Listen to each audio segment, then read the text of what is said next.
ഒരു spoon oil ഒഴിച്ച് ഒരു സ്പൂൺ ബട്ടർ ഇട്ടിട്ട് രണ്ട് ഗ്രാമ്പു, 2 ഏലക്കായ, ഒരു പട്ട, ഒരു ബേ ലീഫ് ഒക്കെ ഇട്ടിട്ട് ഇതിപ്പോൾ നമ്മൾ ഒന്ന്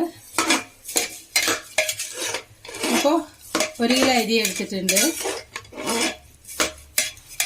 ഇപ്പോൾ ഞാൻ 1-1.25 ഗ്ലാസ് വീതം 5 ഗ്ലാസ് വെള്ളം വെച്ചിട്ടുണ്ട്. അത് ഒഴിക്കാം. 1-1.25 ഗ്ലാസ് വീതം വെള്ളം വെച്ച് നേരിച്ചു. ഇപ്പം ഇത് അടച്ച് ഇതാക്കി 3 വിസിൽ വെക്കാം.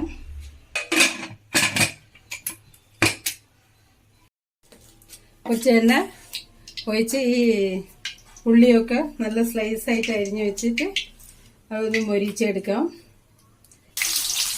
നന്നായിട്ട് വഴറ്റിയെടുക്കാം. നല്ല മൊരിയണം. ഉള്ളി നന്നായിട്ട് സ്ലൈസ് ആയിരുന്നാലേ പെട്ടെന്ന് മൊരിയല്ലോ.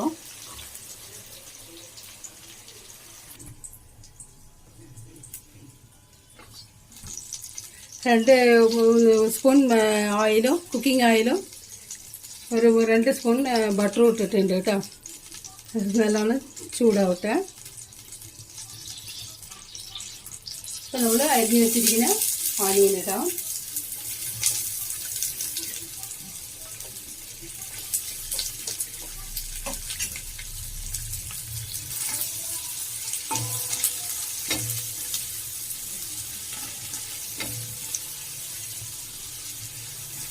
നന്നായിട്ട് വഴറ്റി വരാം. അതിലേക്ക് ഒരു 3 സ്പൂണ് ഇഞ്ചി, പച്ചമുളക്, വെളുത്തുള്ളി ചതച്ചത് ഇടാം. അത് നന്നായിട്ട് ഇളക്കാം.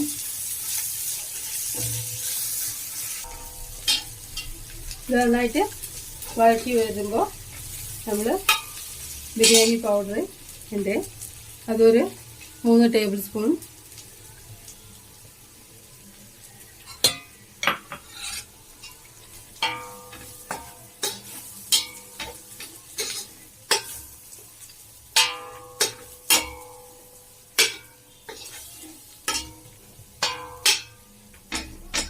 നന്നായിട്ട് വഴറ്റിയതിന് ശേഷം നമ്മൾ തക്കാളി ഇടാം. തക്കാളി ഞാൻ അരച്ച് വെച്ചിരിക്കുന്നത്. അരച്ച് വെച്ച് പെട്ടെന്ന് വഴണ്ട് കിട്ടും.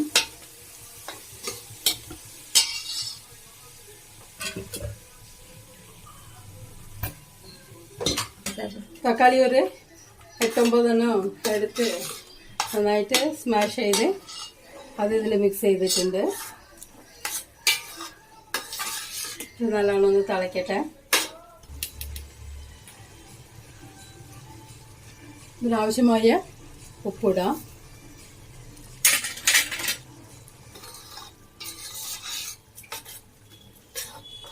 അപ്പോൾ ഇറച്ചി ഇടാം. ഞാനിപ്പോൾ 1 കിലോ ഇറച്ചി, 1 കിലോ ബിരിയാണിക്ക് 1 കിലോ ഇറച്ചി വെച്ചിട്ടുണ്ട്. അത് നമ്മളിതിലിടാം. വേഗത്തെ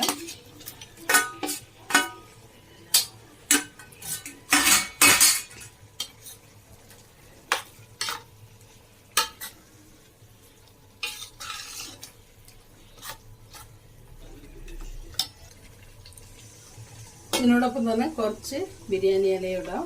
അത് ഇതിൻ്റെ കൂടെ ചേർന്ന് കുറച്ച് പുതിന ഇല ഇട്ട് വേവട്ടെ.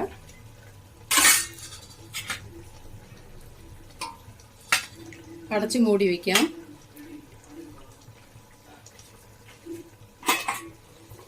ഇറച്ചി വേവട്ടെ.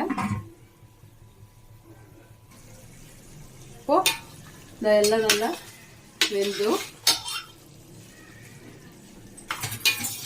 നല്ലോണം എന്തോ ഒരു 5 മിനിറ്റും കൂടി ആയിക്കോട്ടെ. എന്നിട്ട് നമുക്ക് വേവിച്ച് വെച്ചിരിക്കുന്ന ചോറ് നോക്കിയാൽ നന്നായിട്ട് വെന്ത് കഴിഞ്ഞു. അപ്പോൾ ഇനി അതിന് മേലെ നമ്മൾ ചോറിടാം.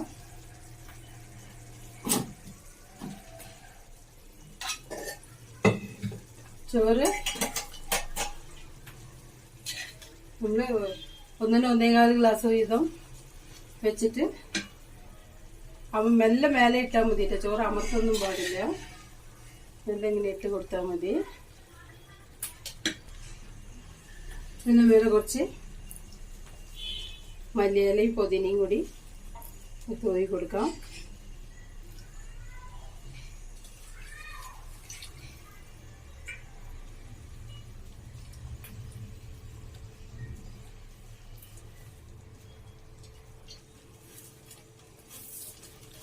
ഇതിന് മുകളിൽ നമ്മൾ വറുത്ത് വെച്ച ആണിയനിടാം.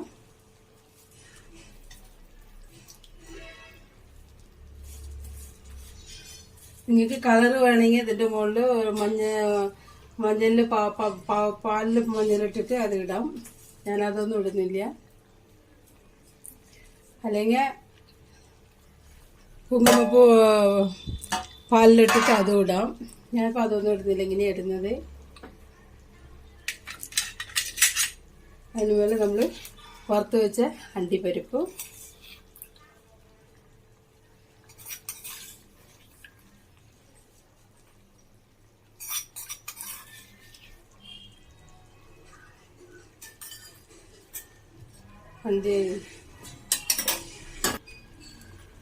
കുറച്ച് നെയ്യ് ഒഴിക്കുക അതിൻ്റെ മുകളിൽ.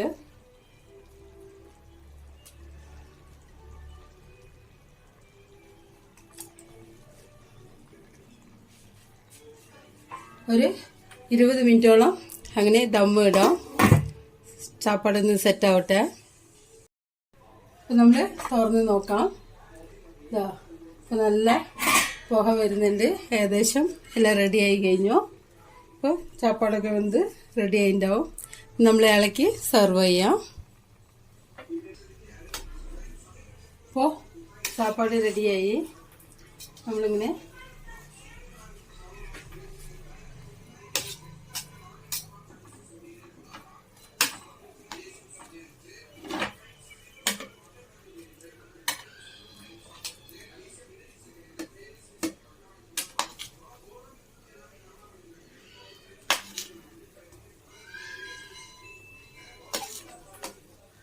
സൂപ്പറായ ബിരിയാണി, ചിക്കൻ ബിരിയാണി റെഡിയായി. സൂപ്പറായ ചിക്കൻ ബിരിയാണി റെഡിയായി. ഇതെങ്ങനെയാണ് ചെയ്യുന്നതെന്ന് നിങ്ങൾ നോക്കിയിട്ടുണ്ടാവും. നോക്കിയിട്ട് ചെയ്ത് നോക്കി കഴിച്ചിട്ട് അഭിപ്രായങ്ങൾ ഷെയർ ചെയ്യുക, ലൈക്ക് ചെയ്യുക, കമൻറ്റ് ചെയ്യുക, സബ്സ്ക്രൈബ് ചെയ്യുക. Thank you for watching.